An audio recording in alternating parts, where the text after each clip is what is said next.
You're listening to the One Man Show Network. Welcome to the MMA Fight Picks Podcast with your host, Aaron Weinbaum.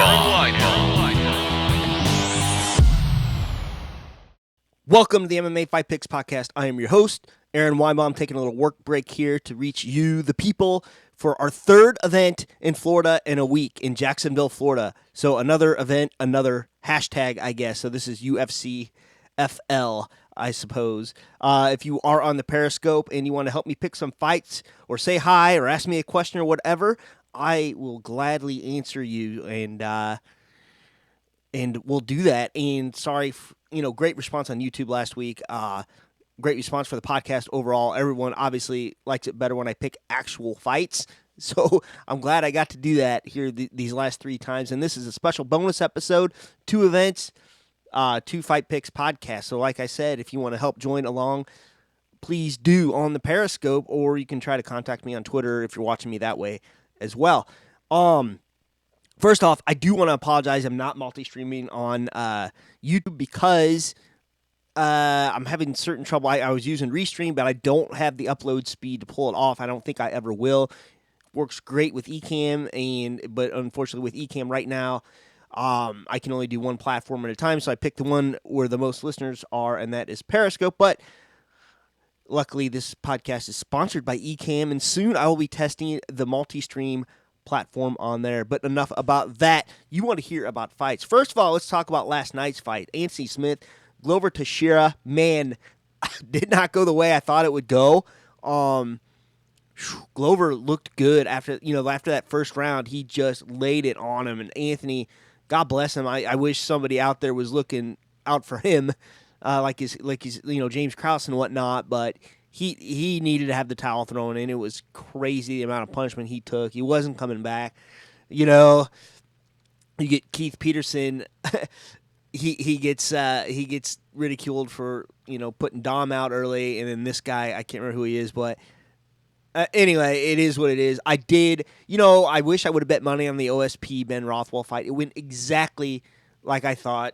He's just not used to fighting those heavier guys. OSP, I think he is a heavyweight by nature. He came in 102 or 240 pounds rather. He looked pretty good, and I just think he has to get used to that strength. I think he will, though. I think he will. I hope he continues the heavyweight, gets used to those bigger guys, and he can't impose his will against like a Ben Rothwell, just a real natural big dude. So I wish I would have bet money on that fight. It went exactly like I thought it would. But now we're talking about Jacksonville, Saturday, again, the Veterans Memorial Arena, the most famous arena in all of the world right now because they are the only ones putting on sports until, of course, we get Fight Island, wherever that is. First up, the immortal Matt Brown against Miguel Baeza. And, next to Hand of God beer, Caramel Thunder might be my new favorite nickname. Miguel Baeza, Caramel Thunder. Let's take a look at Matt Brown first. Matt Brown went on a little bit of skid for a while, but all of a sudden, he strings together 2 wins in a row. Diego Sanchez and Ben Saunders.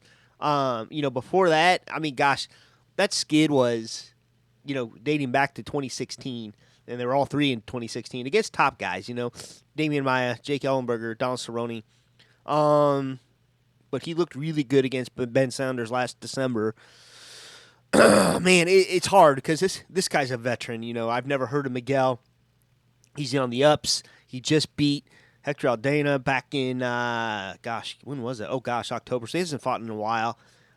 He is a Dana White Tuesday Night Contender Series guy, which I hope that show comes back soon, I missed that, but I don't think that's due till the fall, if I'm not correct. So this is his first fight, second fight, rather, in the UFC besides the Contender Series. Second fight, yeah. But really, he's beaten nobody I know of, nobody I've ever really heard of. Oh, man, it's hard because, Matt Brown, the Immortal, is it probably the tail end of his career? Maybe not, and I apologize if that's not the case. But, I am going to go with the veteran in this one. I'm going to go with, Matt the Immortal Brown. Next up, Song Yadong against Marlon Vera. All right, let's take a look at this. So there was a weird draw he had against Cody Stamann. I didn't think he looked.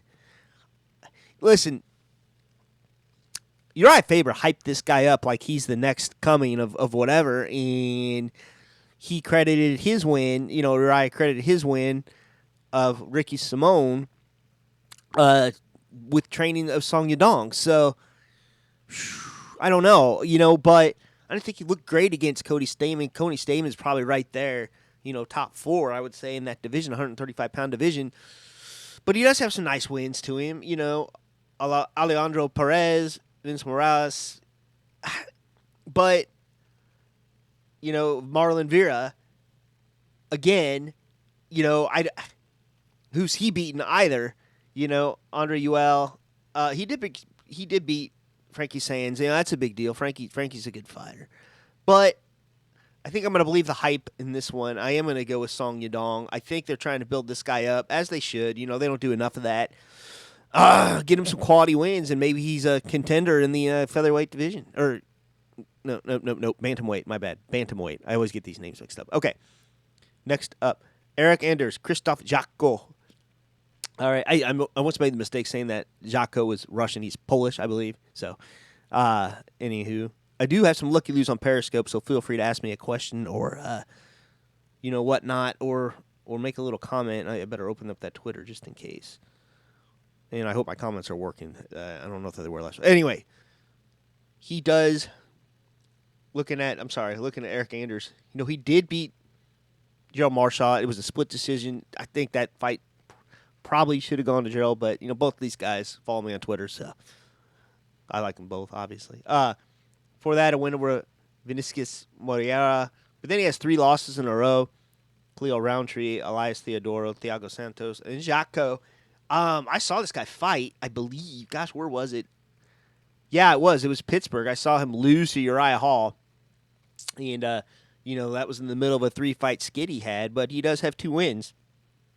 Decision, Alan Amadovsky and Marc-Andre Barriault. But I like Eryk Anders' strength of schedule better. The guy's an athlete, man, and big dude. I'm going with Eryk Anders to win this fight. What is today? Today is Thursday, so this next one, I have the right to change my mind. Dan Ige against Edson Barbosa. Edson Barbosa cutting down to 145 pounds. I don't know if he's cutting off an arm or what to make that weight, because he looked like a big 155-pounder. And, I don't know where he's training or whether or not this is ideal for him, making this weight cut. But, I don't know, man. This is very, very interesting. But let's take a look at Dan DJ. I mean, whole lot of green, whole lot of wins. He hasn't lost since 2018 against Julio Arce, but he has rattled off wins against Mike Santiago, Jordan Griffin, Danny Henry, Kevin Aguilar, Mirsad Bektik. I did pick Mirsad to win that one, by the way, and very surprising. But Edson Barbosa, he did just fight Paul Felder in a barn burner. Listen, that was a close fight, so I can't really say that he was robbed, but he did, of course, lose to Justin Gaethje in a sick knockout punch. And then he has a win over Dan Hooker, and that's kind of a big deal. I mean, Dan is, he is probably right there for the title hunt. I mean, Dan's beating some good guys. I like Quinta. Gosh, I don't know, man. This is kind of crazy. I'd like to see like a Dan Hooker, Tony Ferguson. I'm just throwing that out there. Matchmakers, if you hear me. But I don't know. I listen, it's only Thursday. I don't know what's going on. I don't like making these predictions, and I don't like being right, but I am right a lot, and I don't think Edson either won't make the weight, or if he does make the weight, it's going to take a lot out of him, and Danny Gay is going to win it. So, sorry, Edson Barbosa fans. I am as well an Edson Barbosa fan, but we shall see. Big fight for Angela Hill against Claudia Gadelha. Angela Hill, who probably fought 50 times in 2019. I don't know. I think that's the official stat. But, good on her. But, man, Claudia just had a win over Ronda Marcos. loses Nina Ansaroff. I believe that is the life partner of Amanda Nunes. She's kind of very streaky here. Does have a win over Carla Esparza. Loses Jessica Andrade, and this is going all the way back to 2017. So not the most active has Claudia been. But then, Angela Hill, super active. 3 wins in a row. Loma, I can't even say her name. Lukabumni, Hannah Cyphers, Ariana Konasalasi. Okay. I just think the activity alone here is going to benefit Angela Hill. She's not been really out of the gym. Maybe there's a COVID thing here or there, but I don't know. I think she's been training. She's been super active, whether she's been training or not, and that certainly does help. I get that Claudia's coming off a win, but I think this would probably will be an upset. But I like Angela Hill in this fight. I think Angela Hill, this is where she really makes that climb to the top. And, I'd like to see her really, maybe get like a Carla Esparza or someone after this, or someone in that realm, and right there in that ranking. But here we go. The main event of the evening, Alistair Overeem against Walt Harris. Man, the Reem. We all remember the Reem of old. This is, I guess, the Reem of new. There's a little less of him there. I'm not sure why. Just had a real 4 seconds left to go, winning this fight on everything, and gets beat by Jairzinho Rosenstreich, who just got beat by Ngannou, who's also beaten Alistair Overeem. This is not about Ngannou, okay?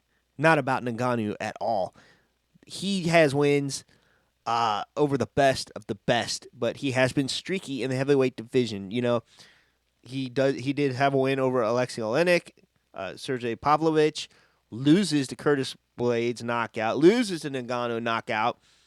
But this is 2017. So Alistair, who did actually fight twice in 2019, coming back. That's the most active he's been in, I think, since 2017. So yeah. No, I take that back. He did fight twice in 2018. All right, enough of that. Walt Harris. God love him, and awful what he had to go through with his stepdaughter, and I have a daughter as well, so that kind of hits close to home, right around the same age. My daughter's 20 years old. But, he is on a bit of a win streak, and I do have a little bit of a problem with it, but he did beat Alexei Olenek with a punch, TKO Sergey Spivak, Daniel Splits, but, he has 2 losses before that. Mark Godbeer, he illegally kicked him, which I don't know about that. But then I want to go back to this Verdum fight, because I think this is where the Overeem fight's going to be decided. As much as I'm rooting for Walt Harris here, there are certain levels to this game, and I know it was kind of a short notice, last-minute opponent when Walt Harris fought for Visho Verdum, but I just tend to think that, it's going to be kind of the same. I think the jiu-jitsu, the grappling, there's going to be a big gap there, and if Alistair's smart, he hasn't been doing so good standing with these guys like he used to be. You'd think he would try to do a little grappling here and take Walt out that way. So, as much of a feel-good story as it would be for Walt Harris to win, Got to go with the Reem on this one. I think based on experience and based on him, following that game plan, a grapple-heavy game plan. So, awesome. Watching the fight Saturday night. I hope you will too. This is a very exciting time, where the rest of the world is shut down.